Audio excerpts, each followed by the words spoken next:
Hello, everyone. This is Carol Dimitrov with OPA Community Outreach, and we're really pleased today to have David Cochrane.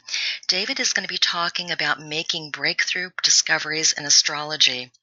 We live in an exciting information age with powerful mobile phones, social media, and lightning-fast technology.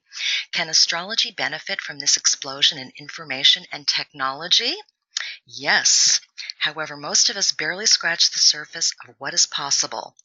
Information systems guru David Cochrane has delved deep into computer technology, research methods, information systems, advanced modeling, science and metaphysics, and with his team has paved a way for astrology to transform to a new level. There are amazing, simple, and powerful ways for us to better understand something as basic as the actual meaning of zodiac signs to ancient astrological ideas and modern new astrological ideas. David will explain how he and his team have used these tools to bring exciting new insights and how you can do it too. Sophisticated technological talent is not needed, but being an astrologer with good insights is needed to make breakthrough discoveries. Learn how you can do it too and better communicate your discoveries to other astrologers and to professionals in any field. And with that being said, I know most of you are very familiar with David and his work. However, just to give you a little insight on David, he has received his bachelor's degree in psychology in 1972 and began his astrology practice in 1973. He is a well-known speaker at the astrological conferences and in the astrological community. His lectures are well attended and well received. We congratulate David for recently receiving the Marion D.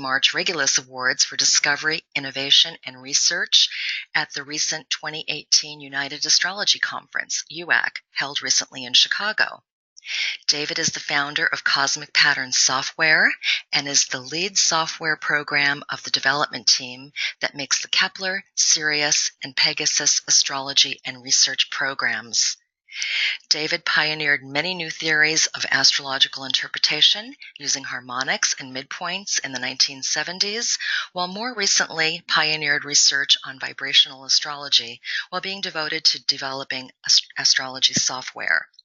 David is the author of 2 books and many articles for many publications, including The Career Astrologer, as well as many research papers.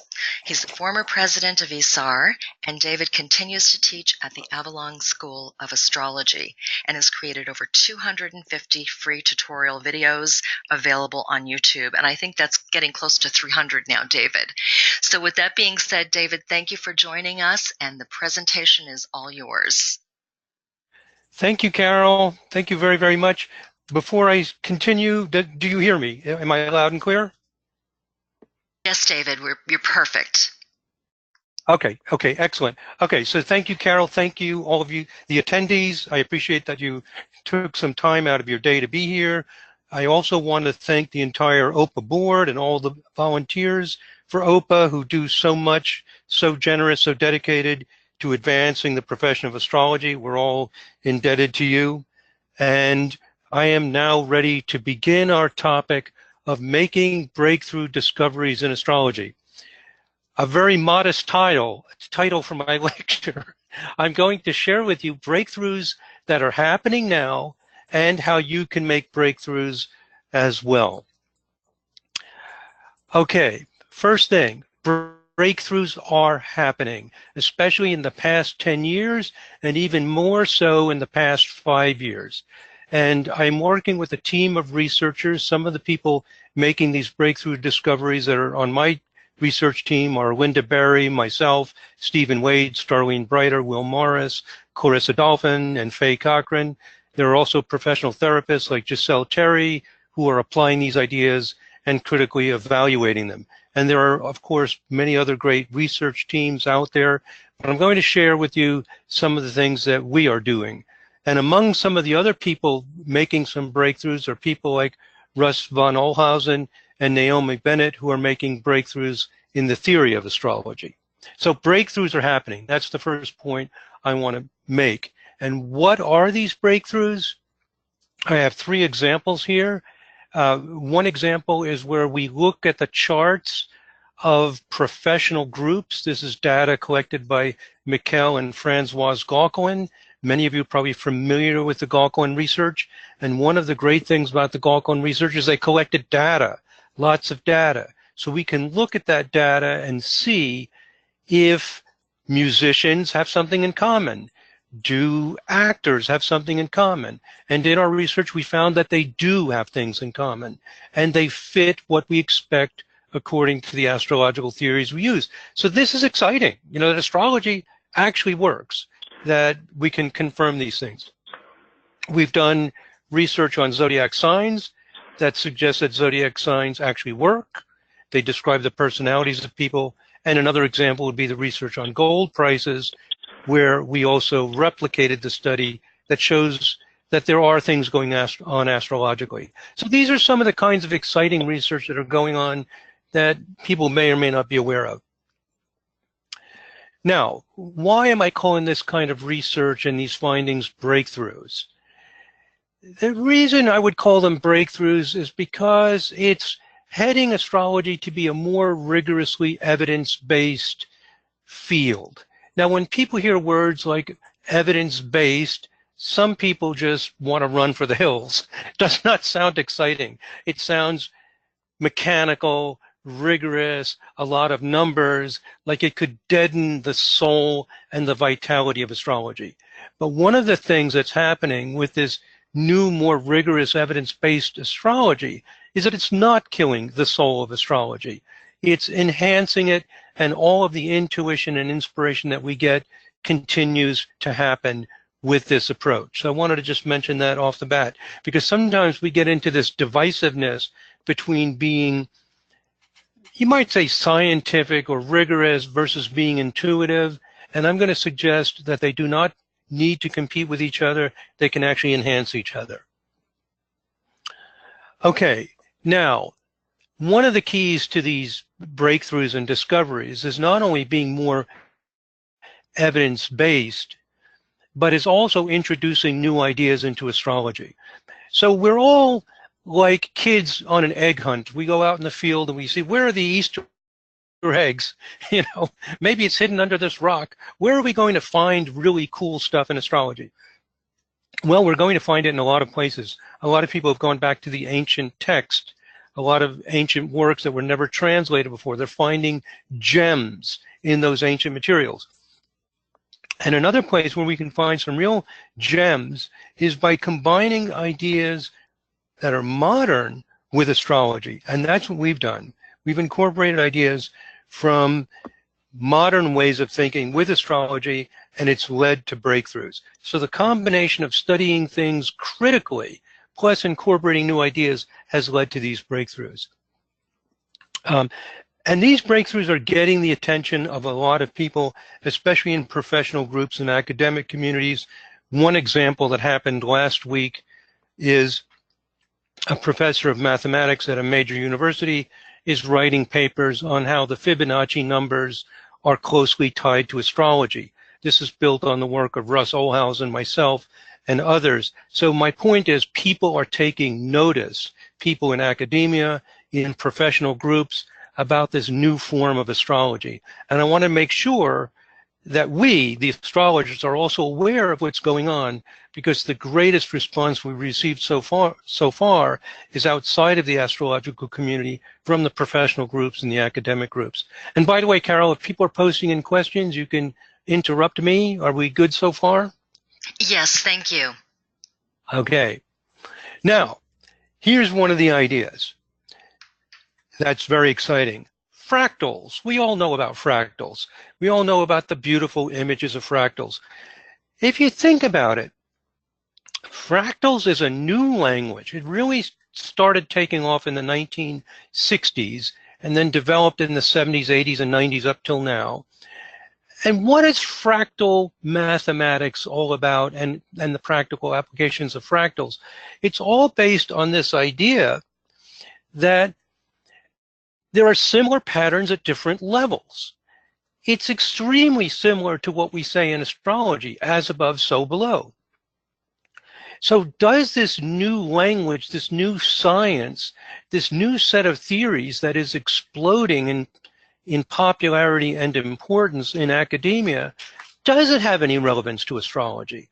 Does this language of patterns repeating at different levels relate to the astrological language, or are they just parallel? We don't know, but it's an interesting possibility. And some of the people working with fractals get even closer to astrology, such as Dr. Paul Coleman, professor of astronomy at the University of Hawaii, proposed that the entire universe is fractal in nature. And he worked out some of the details of how the universe is fractal. Sounds a lot like astrology, as above, so below. And if we look at fractals, well, let's just look at them to remind ourselves a little bit about what they look like. Hold on a second while I change over to this. I'm just going to show this fractal image of changing fractals. We are all familiar with the beauty, the elegance, the awe, the mystery, the inspiration of looking at these fractal images. And they're created out of simple mathematical formulas. Oh, I could just watch this stuff for hours, but we won't have much of a lecture. So I will stop this. But this is just a reminder of the beauty, the intricacy, and the magic of fractal images. They've caught the imagination not only of scientists and mathematicians, but the general public as well. So my question is, can Paul Coleman's work on fractals be helpful to astrology? And also, could astrology be helpful to people working in fractals? Well, I've looked into this, and I think the answer to both questions is yes. So again, we're like kids on an Easter egg hunt. I'm just telling you, hey, I ran out in the field and I looked under this rock and I found some really cool things and I want to share it with you. Doesn't mean they're the only beautiful Easter eggs out in the field, but I think these are really cool and I'm just sharing them with you. So let's think about it. How do those fractal images compare to our astrology chart? Well, one thing is the fractal patterns are very intricate. They're layered in all these colors and in this complexity. And there's something about that complexity, that those intricate relationships, that resonates deep in our soul. These mandala images connect at some deep, primal, I would even say spiritual level of our consciousness. There's something that's inspiring about them. Our astrology chart, on the other hand, let's just look at an astrology chart. It tends to be much simpler. It has 12 divisions. We have some basic aspects. Is there some way that the intricacy of fractals would somehow get incorporated into astrology and raise our level of astrology? Well, my answer is yes, that's exactly what we found out. So I'm presenting here some radical ideas, some very different ideas. And whenever radical different ideas are introduced, it creates some controversy. So I realize this can be controversial. But I want to just take you into this world of discovery that we're on and how there are some groups of people getting very excited about this, particularly in academia and the professional world. And astrologers slowly are getting excited about it as well. I talked before about looking at the data collected by Mikel and Francoise Gauquelin, and that we found things that are consistent among the professional groups. This is what we found. Scientists, we took 4 groups of people. The scientists have planets in a vibration of 7 and 14. Well, what does it mean that they're in a vibration of 7 and 14? Let's not worry about the technical details of that. Basically, it means you take the circle and divide it into 7 pieces or 14 pieces, and the planets are spread around in that division. Let's not worry about the technical details because we only have an hour. And what I really want to get across to you is that there's a new world opening up in astrology of incredible discovery and consistent findings that's speaking the modern language that's used by professional groups. And one way we've done it is by saying that astrology is not based only on 12. We're not going to just take aspects that are twelfths of a circle, like 30, 60, 90 degrees, or just eighths. But we believe there's an intricate tapestry, a complex, beautiful fractal universe in which we live. Now, it would be nice if we did not live in this complex, intricate, sophisticated tapestry, because it would make our astrology simple. But astrology is what it is, and we only get to discover what it is. And we found that the painters have planets in 20 and 40 vibrations.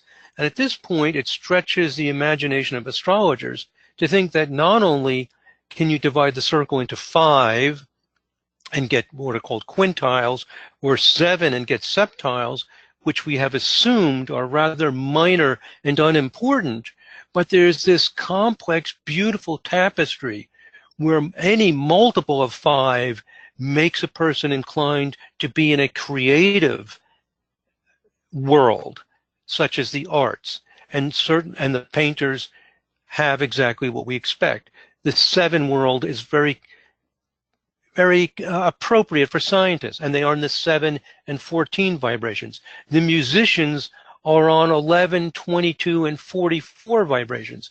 And the 2 planets that are extremely consistent, by the way, are Sun and Saturn. Whatever vibration Sun and Saturn are in will be a strong indication of what professional area people will go into. So if your Sun and Saturn are in an 11, 22, or 44 vibration, there's a greater likelihood you'll go into music, because the 11, 22, and 44 vibrations are dynamic. They're moving. They won't sit still. They want the next note. So music is a dynamic art form, and it appeals to the 11 vibration. And actors more often have Sun and Saturn in 17 and 34 vibration. And again, I know this sounds unbelievable, might sound ridiculous to some astrologers, that there could be these intricate vibrational patterns that incline people to various things, but this is the breakthrough, the discovery, the radical change. These ideas are not new. They were used by John Addy in the 70s. Johannes Kepler talked about them around the year 1600. But what's happened is in the last 10 years, and especially the last 5 years, we are now seeing how the patterns work. We can pull up charts, we can do all kinds of studies and consistently confirm the findings and refine the findings. So these findings fit our theories of vibrational astrology. So let me just say one more thing, Carol, and we'll take a question. Conclusion is that astrology is based on an intricate fractal sacred geometry, not just 12-based. And when we open ourselves up to this possibility, we enter into a new world of astrology that's more precise. So again, I said at the beginning, my title is rather modest, poking fun at myself, that we've made these radical breakthroughs. But I think we have, and I think we can all participate in this. So, Carol, you got some questions here? Yes. The first thing is a comment. I'm noticing that on your screen, you might be seeing it and you may not be, David, but you can see that GoToMeeting screen sharing. If you could hide that, great. This way everybody can see your website. Great. Wonderful. And then we do have a question. And that is from Rebecca, and she's saying that she's a little bit lost and she's not understanding what you mean by vibrations. How does that connect to astrological points or planets? Okay, very good question. And let me step back and show that to you very quickly. But here's a chart wheel of the actor Tom Hanks. Now, let me do somebody that I know. So that I know what I'm going to come up with. I've often used this fellow Buddy Holly. If some of you are old enough, you might know who he is, but he was one of the early rock and roll people. And here's his chart wheel, not a very pretty wheel, but I'll right click. Well, let me pull up a prettier wheel, maybe this one. And I'm in this Sirius software. I'm going to just change this to quintile aspects. Now, what this is showing is that when Buddy Holly was born, Venus and Jupiter were 1/5 of a circle from each other. Okay, 1/5, and Uranus is 2/5 of a circle from both Venus and Jupiter. So we've got this golden or brown, whatever color this is, triangle, showing that, let me say it again, Venus and Jupiter are 1/5 of a circle. That happens to be 72 degrees. And Uranus is 2/5, which is 144 degrees from both Venus and Jupiter. This is what we mean by a vibration, that it's a very simple idea. We just divide the circle by some number. It's as if we had a pie and there were 5 people who were going to eat the pie. We divide it into 5 equal pieces. And here we've got one of the pieces. This is the size of 2 of them, and this is the size of 2 of them. So Venus, Jupiter, and Uranus are in a 5 vibration, a 5 beat. That's the theory. Just like we use squares, they're 1/4 of a circle, they are in a 4 beat. And the square is like a march, 1, 2, 3, 4, 1, 2, 3, 4. It's moving, it's dynamic, it's simple, it motivates you. So we look at the aspects as being like beats or vibrations. And trines are like a waltz. They're thirds, 1, 2, 3, 1, 2, 3. And they just kind of gracefully flow along. As we know, trines are soft and smooth. Well, what happens if planets are in a 5 vibration, or 7, or 11? And what we found out is that all of these fractions of a circle, or we can call them vibrations, are extremely powerful. They're not minor. They're showing the intricate character of the person, so that astrology is more like fractal geometry in that there is this rich, intricate tapestry. So Carol, does that help? Maybe she can post. That's what I mean by vibration. Oh, she's saying that's very helpful. Thank you. Okay, great. All right, so let's continue to move forward here, and I will get back to the PowerPoint. Okay, so that's a good question. I'm glad we clarified that.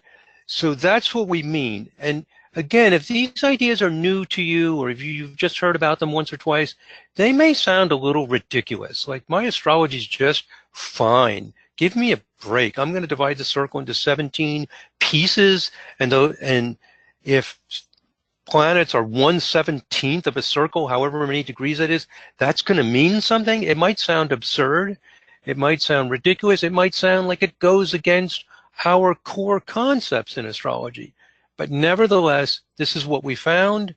The findings are consistent, and there's huge enthusiasm about this among professional groups and academics, because we can demonstrate relatively easily that the ideas work. So does that make sense, Carol? Does it make sense to you? Yes, absolutely. Okay, thank you. I'll let you be the spokesperson. I'm making you the spokesperson for everybody. Yes, I'm just loving this. And Mary is also saying she loves this. So thank you, Mary, for your comment. Okay, very good. So as I mentioned before, musicians often have aspects in an 11 vibration. Now, probably most of you have heard about this thing called a harmonic chart. And again, let's not worry about little tiny details. Let's just get the big view of this. A harmonic chart is something that shows you these beats, and it shows them by turning like an 11 beat into simple things like conjunctions and oppositions. It's like a magical tool to let you see these vibrations very easily. So I'm going to show you the 11th harmonic chart of some early rock and roll musicians who had a big impact. And guess what planets they have in the 11 vibration? Venus, Uranus, and Pluto. Now, does that make sense for a rock and roller? I think we would all say yes. The electricity of Uranus, the compulsiveness of Pluto. Venus, Uranus, I think, also has a lot to do with rhythm. So let's, just to give you an idea, again, just get the imagery here, because in an hour lecture, we can't get into tremendous detail on exactly how everything is done. But here's Bob Dylan's birth chart. Again, it's AA data. All the charts I'm using are birth times from a birth certificate or birth record. And notice Uranus and Pluto, 4 degrees apart in Sagittarius, opposition Venus. There's your Venus, Uranus, Pluto. Now you may say, yeah, but Bob Dylan was a thoughtful, poetic guy. You know what his biggest song was? Like a Rolling Stone. I've got some quotes on the right side. Rolling Stone magazine picked his song, Like a Rolling Stone, as the #2 single of the past 25 years in 1989 and 2004. They rate it as number one. This song, it's a simple song, remains highly regarded by all kinds of rock and roll and music groups, magazines, and websites like Uncut and Mojo. Considered to be his number one song. It's had huge impact. And that song, Like a Rolling Stone, the way the organ builds up and the tension that it builds up, the excitement. And I think most people would agree, Bob Dylan doesn't have an obviously great voice. How does he generate this power and magnetism? It's the Venus, Uranus, Pluto. So this is typical of rock and roll stars. Here's another one, Aretha Franklin, who when she sang, you know, she could just take the house down. What is it about Aretha Franklin that has so much power? What is it? Well, she has Venus, Uranus, and Pluto all within 10 degrees. That may sound like a lot, but in harmonic charts, it's not. I won't go into details. But she has the Venus, Uranus, Pluto together in the 11 vibration. So they're on the 11 beat. This gives tremendous power and charisma. So, by the way, in one of the years when Like a Rolling Stone was number one, Aretha Franklin's version of Respect was number 5. I think most of you know these songs. I mean, R-E-S-P-E-C-T. I mean, they're just a pounding, dynamic. They just move you. So 2 of the top 5 that year were people who had Venus, Uranus, Pluto in 11 vibration. I'm just giving you anecdotal cases to give you a feeling for how we use this and how important we think it is. Here's another person, Jim Morrison, with the Doors, who was also very dynamic and moving. He has a Venus, Uranus, Pluto as well, Venus and Uranus opposite Pluto, and this is a 55 vibration. Now, doesn't that sound weird? It's 55 equals 11 times 5. 5 is creative, 11 is dynamic, and with 55, you often get creative people in music. They make new arrangements, they write songs, and Jim Morrison was definitely creative, and if he would have lived longer, I am certain we would have seen more and more creativity, new styles. He's not a one-trick pony. People with 55 are going to explore, invent, recreate themselves. And we already started to see that in his short life.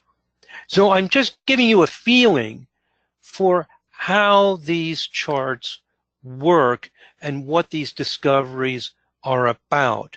The real excitement that's happening is not only is this useful when you look at charts and you get these, you know, examples. You can always make examples that look good, but if you test it in a more controlled way, the results hold up. And that's something new for astrology, that we can actually analyze data and confirm the findings. And, you know, some astrologers don't like that idea. Like, I don't need to confirm the findings. It works. What do I need to confirm it for? Well, that's fine. I have no problem with that. But I'm just sharing with you this new movement in astrology and why it's taking off and getting so much support from academics and the professional community. So, Carol, you got something else? Yes, I do. Catherine is asking, isn't Bob Dylan's birthday May 24th, 1941? So if you... Well, I can call it up and find out. So let me just call up his chart. Dylan, Bob, because I do not have it on that. And let me make a prettier wheel, just very quickly here. Okay, so yeah, he was born May 24, 1941, 9:05 p.m. That's the data given by the Astro Data Bank. All this data is included in our Sirius software as well, so you don't have to go to Astro Data Bank to pull it down if you have that Perfect. software. Yeah. And then Ariel is asking, what is the vibrational signature for astrologers? Ooh, there's a few of them. One is a 7 vibration, particularly with planets like Moon, Mercury, Saturn, and Neptune. Very, very common. What this does, if you have Moon, Mercury, Neptune, or Moon, Mercury, Saturn, Neptune, things like that, in 7 vibration, it makes you very deep, symbolic thinking, ancient archetypes. It goes very deep into the soul of things. That's a one thing that's very, very common among astrologers. Now, not all astrologers are into deep, mythic, symbolic thinking, but it is a very common thing in astrology, and those astrologers who do that often have these very deep, mystically inclined patterns. You'll also see strong 11 vibration among astrologers, often grand trines, very common in the 11 vibration chart or 11th harmonic, because a lot of astrologers are progressive. They're free thinking, they're innovative, they're not happy with just accepting the old way. So particularly the people who study with me this form of astrology we call vibrational astrology, they very often have 11 vibration. So those are some of the things. There's not a signature that specifically says astrology. There are these patterns and vibrations that indicate qualities that make a person a good candidate, makes astrology a good outlet for them. You'll also, another vibration that shows up sometimes is 17. 17 gives empathy and compassion. So those astrologers who are great counselors, who understand their clients right away, people love to talk to them, people who want to hear the stories of other people. They want to know about stories outside of the life they grew up in. Maybe they grew up in the United States in a middle-class suburban environment, but they have clients in completely different worlds, experiences. They want to feel that, experience that. 17 is empathy and the love of stories and narratives outside your world. That's why it shows up in actors, because actors are often playing the roles of people outside of their world. Storytelling, acting, and counseling, often 17. So you'll see a lot of astrologers have the strong 7 and 17 with the planets we expect. Okay, that's kind of a long answer, but does that help? Went into some detail there. I think it does. I believe, yes, Ariel is saying yes, thank you. Okay, so yeah, this is an exciting new world where we're analyzing all these vibrations. And again, there are a lot of theories in astrology, but the thing that's going on here with we call vibrational astrology is that we can communicate it to the modern world. And this is where we connect with OPA. If we want to be professionals, we want to advance as professionals, we want to be respected as professionals. There's many ways to do that, and I don't think there are any of us who are going to play games to be accepted. We want to be sincere, we want to be real, and we want people to appreciate who we are and what we're doing for what it is. I personally am not going to play games and talk to make people like me. I'm going to be myself. What you see is what you get. If you don't like it, tough. So, we don't do this to make ourselves look good to the modern world. It's just that in vibrational astrology, we find ourselves thinking the same way as people in the modern world do. We use these intricate models. We look at the data. We critically analyze the data. So we are speaking a modern language, which is lucky for us because people respond well. Because in the modern world, people expect to validate ideas in some way. So, if you're in vibrational astrology, you're lucky because you happen to speak a language that fits the way people think in modern times. But I do not recommend going into vibrational astrology for that reason. You have to do it because you have a passion for it, because it's something that rings true and important in your soul. But we do have less trouble in vibrational astrology communicating with professional groups and academia as compared to most other systems of astrology because we speak a similar language of being evidence-based and so on. Okay, so we can look at lots more charts, obviously. Musicians from Hero Kingdom come. I just wanted to show you a few to give you an idea of how this concept of fractals, which is very similar to the astrology language of things repeating at different levels, and that they might be repeating. We astrologers believe they repeat from our personal lives all the way up to the solar system and the arrangement of planets, repeating patterns. This fractal language, very similar to astrology, and we are incorporating some of the ideas from fractal language into astrology, and it's helping us make breakthroughs. That's one of the main, summary points that I wanted to make.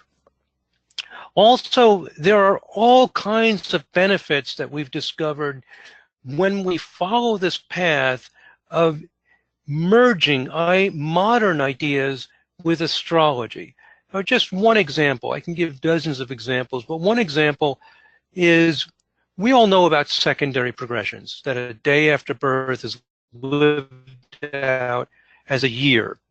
So a day equals a year. And then in the Middle Ages, in the late Middle Ages, they used something called primary directions, which is a different way of forecasting. Well, using the concept of fractals, we have a way of understanding primary directions as a fractal form of secondary progressions. And my point here is that many things that seem mysterious suddenly fit together when you have this paradigm, this model of looking at astrology from the lens of being a fractal reality. Does that make sense? All I'm trying to say is that we have a certain view into astrology, that we're looking at it as being a fractal thing. Astrology is fractal, and by doing that, a lot of other details fall into place and make sense. Even why there are secondary progressions makes sense in terms of modern physics. I won't go into that, but according to quantum theory and so on, it makes sense that a day would equal a year. It's a fractal reality, but that's for another lecture. But a point I'm making is that we can make sense of a lot of things theoretically, and we can get findings that are solid, and that we can confirm those findings in controlled research. David, I do have another couple of questions, and that is if they don't have your software, if there's another software program that they're using, is there a way to find out about vibrational astrology? Should they just use a harmonic chart? Yes. You do not need our software. In fact, that leads right into the next slide where yeah, you're right, Carol. I'm now over 300 videos at this point. And there are dozens of them on vibrational astrology, and they teach the basics of vibrational astrology. Also have videos on the basics of astrology. We've got videos on everything.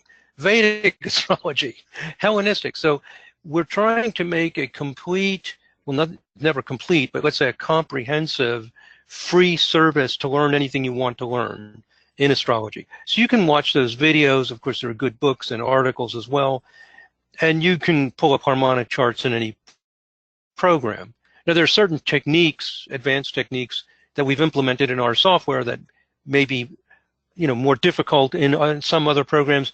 But starting off, you do not need to get our software right away. All programs do harmonic charts. Even the free services at astro.com will do harmonic charts. So you can get started with any software, including free software. Okay, now let me mention this. Vibrational astrology is exploding. It was basically unheard of 20 years ago. People knew about it in the 1970s. It was called harmonic astrology, and John Addy, a British astrologer, made it popular for a while, then it faded out. Now it's exploding in popularity. And one symptom of this explosion in popularity is we're going to have the first annual Vibrational Astrology Conference. It's going to be an annual conference. The first one will be April 5 through 7 of next year, here where I live in Gainesville, Florida. And we think we'll have 100 people attending the first one. We'll see if we're right. So the interest is very strong, and so we're now establishing conferences and other services because of the demand and interest is now strong enough to support that.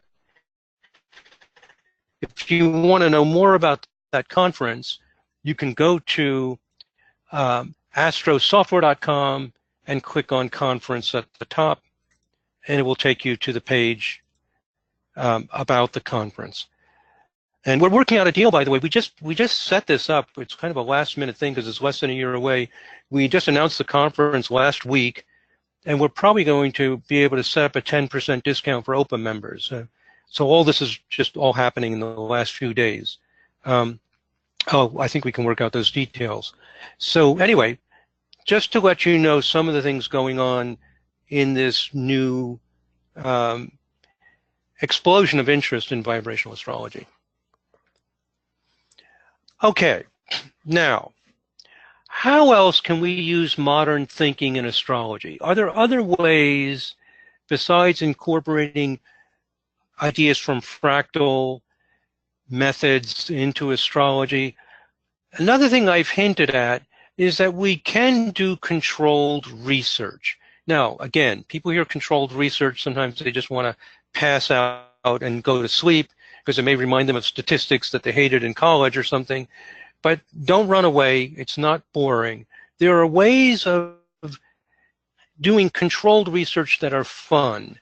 And one of the fun things you can do is you can just go through a database and have the software pick out the charts of whatever you're interested in. So if you want to know what Aries means, you can have the software pick out the charts of the people who have the most planets in Aries, and then you interpret those charts. So how is that different from what we usually do? We see clients, we look at famous people, excuse me, look at our friends and family. The difference is that we do not pick the charts. Is you have the software pick out the people with the most of it, and then you have to interpret those charts. So it's like a game. You know, if you play baseball, there are rules. If you play bowling, there are rules. So this is a game, and the game is you have software pick out the people who are strongest, and then you see if you can make sense of those charts. So Carol, you're going to be the spokesperson for everybody. Does that make sense? You following me? Yes, it does. And I also have a question that may somewhat relate to that. E.g. is saying if we think pentagon, we need to work on 72 degrees. On each 72, we can't see a major planet. Do we consider midpoints in this case? We do use midpoints in vibrational astrology. And also, there's a lot to vibrational astrology. I teach a program where I teach 2 nights a week, and it takes 2.5 years. The theory is very well developed, and there's a lot to it. So it is much, much, much more to this than just every 72 degrees. It's a very well developed system with a lot of detail to it. So yeah, there's other things besides looking at every 72 degrees, and one of them is midpoints. Okay. Okay. Yes. All we can do in this hour, as I just want to get across, you might say, the philosophical or broad stroke point, that there's a new wave in astrology called vibrational astrology. It's getting excitement from professional groups and from academia. What is this new wave about? It's about stepping outside the boundaries of what we thought astrology is. That's big. Maybe you don't think we need to step outside those boundaries, but that's what we've done. And it's about more critically testing our ideas. Those are the 2 big things. I just want to let you know about it, and that from the point of view of people who are professionals and academics, they feel that what we're doing in vibrational astrology is a radical, huge breakthrough. Why are they more impressed with this than what other people are doing?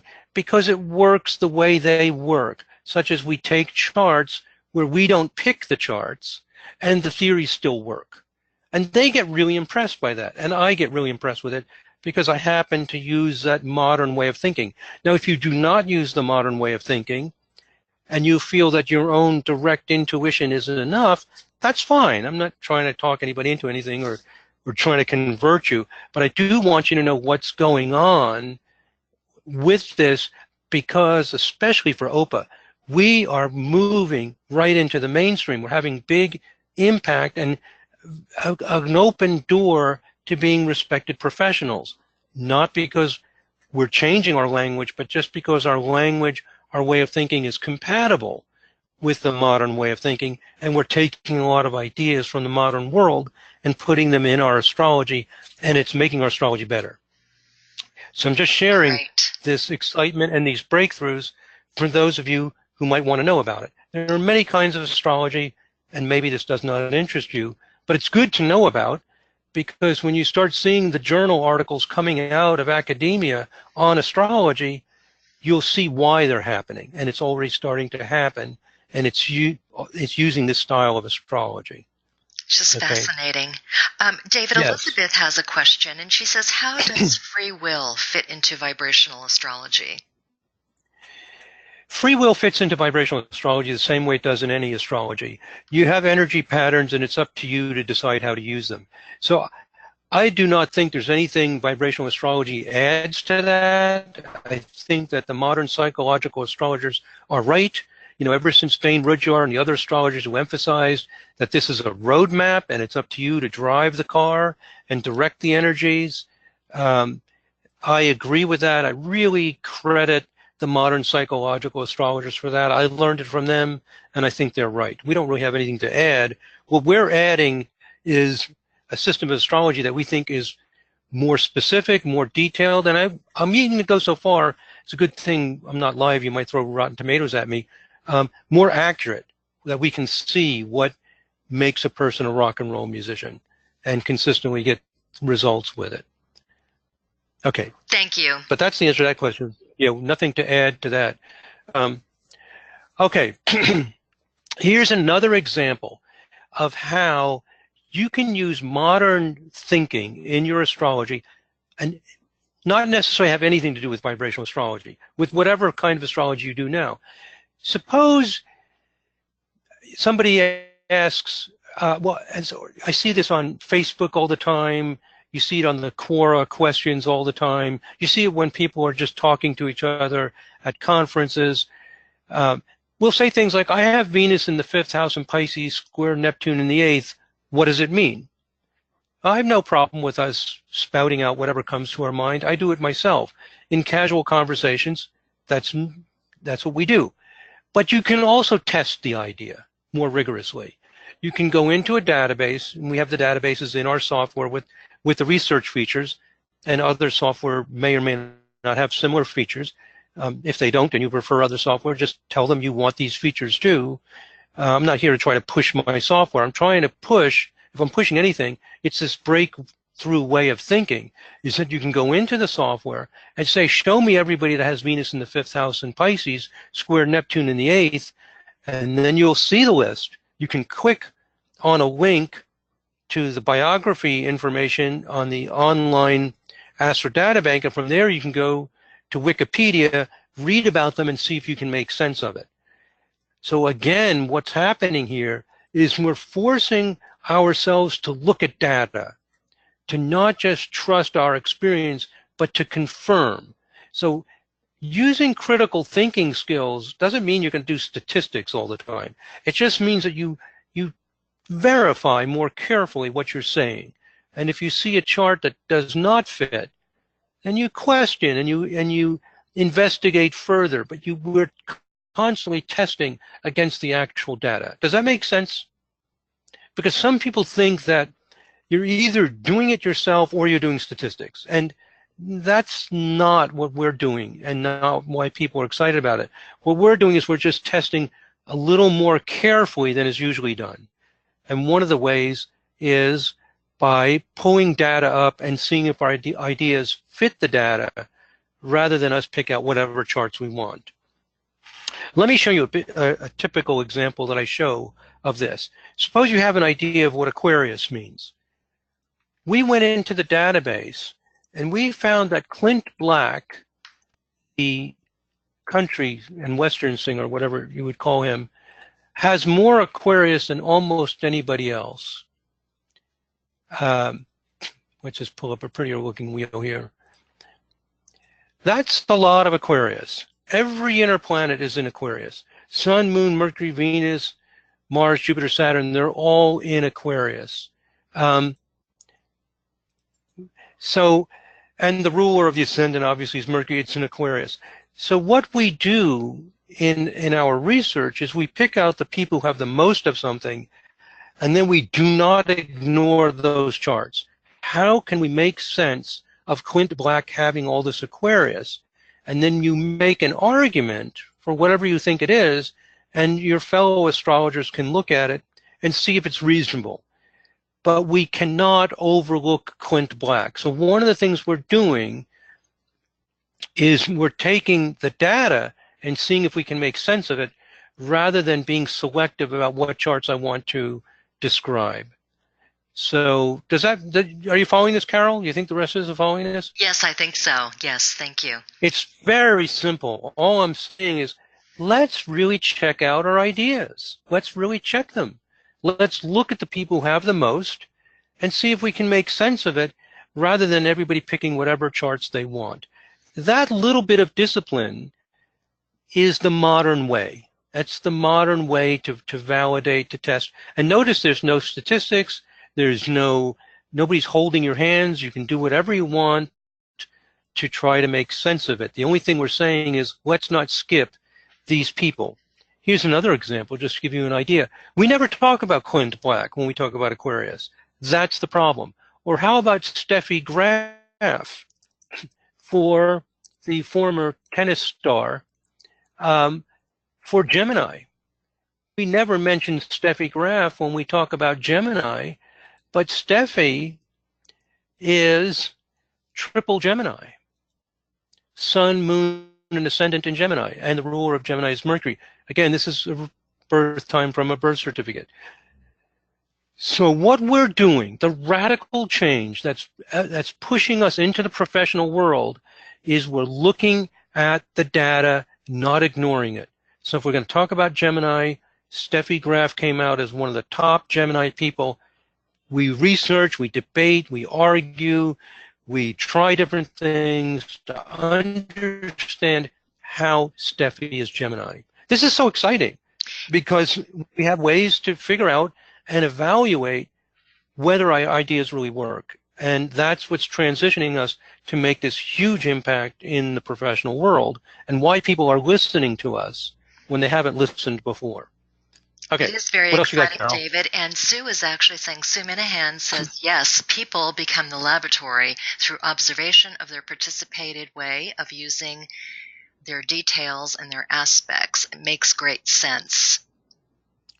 You know what? How about if she teaches us next time? I love the way she expressed that. Yes. People are the laboratory. That's just beautifully stated.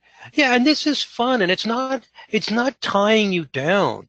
In fact, it pulls out of you whatever intuition, sensitivity, psychic ability, awareness of different techniques to try to explain what it is we're seeing.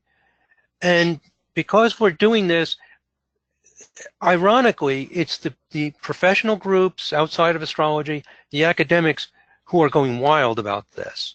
And astrologers, are only slowly catching on to it because they feel they're already confident about what they're doing. They don't feel the need for this as much. And just to clarify, Sue is saying that she loves this, but she does have a question. The Aquarius or Gemini charts, would it also be the harmonic vibrational that you'd look at? Well, no, because if you have a theory, let's go back to one of these charts. If you have a theory that Gemini is talkative and curious and a writer, and the person with the most Gemini in your database, Steffi Graf, she was not talkative. She was very quiet. She hasn't done any significant writing. Maybe it's because it's in the 12th house, but if it's in the 12th house, we have to throw out whole sign houses as being so important. So you cannot use something else as an excuse unless you wanted to say that the vibrations overpower the Gemini. But you have to come up with some way to explain the Gemini. You cannot ignore it. One thing you could say is maybe signs are not as important as we thought they were, and the vibrations are stronger. You can propose anything you want, then we can apply it to the other people with strong Gemini and see if it works. I hope that makes sense. But the important thing is a lot of times we make excuses in astrology. Like we'll say, oh, it's because it's in the 12th house. Well, if it's because it's in the 12th house, now you have to be consistent about that as a rule. You know what? I'm going to go quickly through my other slides because our time is almost up. Thank you. Let's do a few more things here. And I just have one question. Is everyone able to hear David and I okay?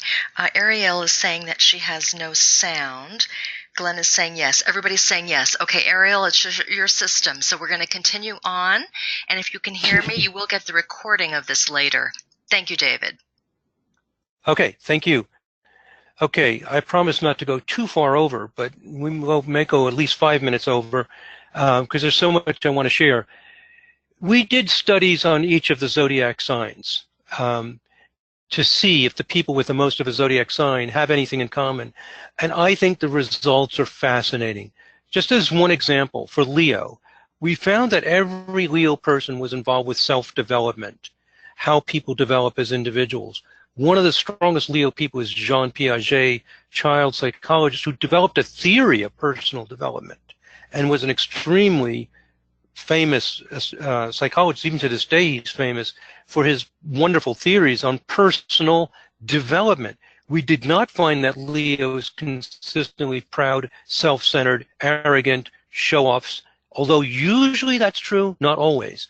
What's always true is they're involved in personal development. So we found exciting things about each zodiac sign. Exciting because we're fitting our ideas to the data and getting something consistent. In the past, people said, I just don't understand. How could Jean Piaget be Leo? How can Steffi Graf be Gemini? And then they said, well, it's just divination. When you try to control it and look at it empirically, it all falls apart. But what we're finding is it's not falling apart. It's telling us how this stuff really works, and it's making our astrology better. So I have a summary here. We don't have time for this, of the keywords for each zodiac sign about what Aries actually is according to the research, and Taurus, Gemini, and so on. I don't have time to go through this, but I have a video on every zodiac sign. And again, what we see, so there's just all these zodiac signs we went through, is that we are communicating in the professional world because we think the same way as the professional world. We're evaluating the ideas, and people love this. And I think these are breakthroughs for astrology, and I think all of us can be making these breakthroughs. All you have to do is look at the charts of the people who have what you're interested in and see if you can make sense of it. And you have to be brave enough to change your thinking. You know, I've had to change my thinking radically because none of the ideas I'm sharing here are ideas that I originally thought would be true.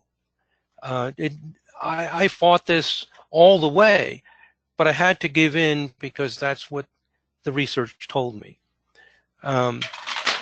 Last thing I'll say, and then we can see if there are any last minute questions, is this new way of thinking that's making breakthroughs is consistent with ideas in mathematics like fractals.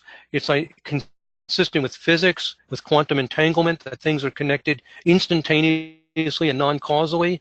So some people think that science is about causality. Not true. Most science has nothing to do with causality. There's lots of magic in science, like quantum entanglement. It's just magic. Things are instantaneously connected without time, without space. It's totally mystical vision. So that we're not having any problem with introducing astrological theory to the academic community. They just want to know what the data is. And they often point out, oh, that's exactly like quantum entanglement. Oh, that's exactly like fractals. So there's no problem there. I just want to share that there's this movement going on. There's tremendous excitement about it.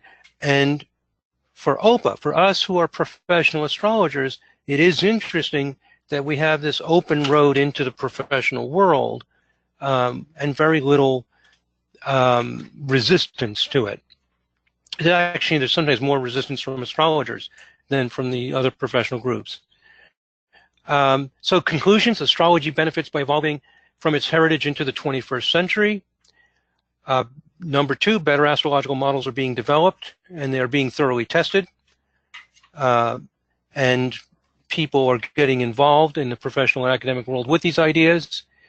Number three, as I just said, it makes it easier to communicate with people when you use these ideas. Number four, you can use these critical thinking skills and evaluation using any ideas in astrology. Ancient ideas can be tested with these evidence-based approaches. So if you're a believer in, if you use Hellenistic methods or any other methods, they can be evaluated more carefully. And last but not least, the poetic, inspirational, mystical sides of astrology are not weakened by the process of evaluating what we're doing. I find they actually enhance it. And this is my last slide. I mentioned the YouTube videos. I mentioned the Vibrational Astrology Conference. Here's the software, the classes at Avalon. Another Vibrational Astrology, Linda Berry, is giving classes. This is her website. I have many articles, including a free online book. I wrote 2 books. There's lots of resources, lots of places to learn about vibrational astrology or learn about these modern methods. And what time do we have, Carol? 5 after. Any last questions or anything we can squeeze in, Carol? I'm just going through, there's quite a few comments, David, about thinking, and will the slides be shared? Yes, you will be getting this program, this link, later on today as soon as I download it. So check your OPA email. It will say recording link, and you can just go ahead and rewatch this, save that link. What I like to do is put all of my OPA recording links in one email file, and I save those so I can go back and I can revisit these wonderful talks at any given time. So you'll be able to have that. So you'll be able to go back and just fast forward to David's slide and get all of his information as well. So we have a lot of great, let's see. Hey there, Carol and David. I feel we are trying to put together the 2 paradigms of new intuitive thinking and older intuitive thinking about our species. Have we changed so much? I'm not sure what she's saying here, but great, I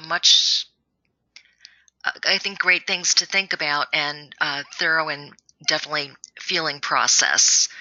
thought and feeling process. So I think that's about it. Lots of thank you, Davids. Well, thank you. Thank you very much, Carol. I don't just say this to be polite as a way to end things. I am so grateful for what you are doing, the entire OPA board, all the volunteers. It's just amazing, all the volunteer effort, all the things that go on behind the scenes to make these things possible. I'm just very honored to participate and, share my little slice into astrology with everyone. So thank you. And thank you so much for taking time out of your day to be here. It is my pleasure, and thank you so much for the work that you do and share with us. And everyone, you definitely want to go to David's website. Go check out his YouTube videos. You will find so much information. It'll keep you very busy. David, thank you so much. And thank you, Carol. Have a wonderful day. Thank you. Bye-bye. Bye, everyone.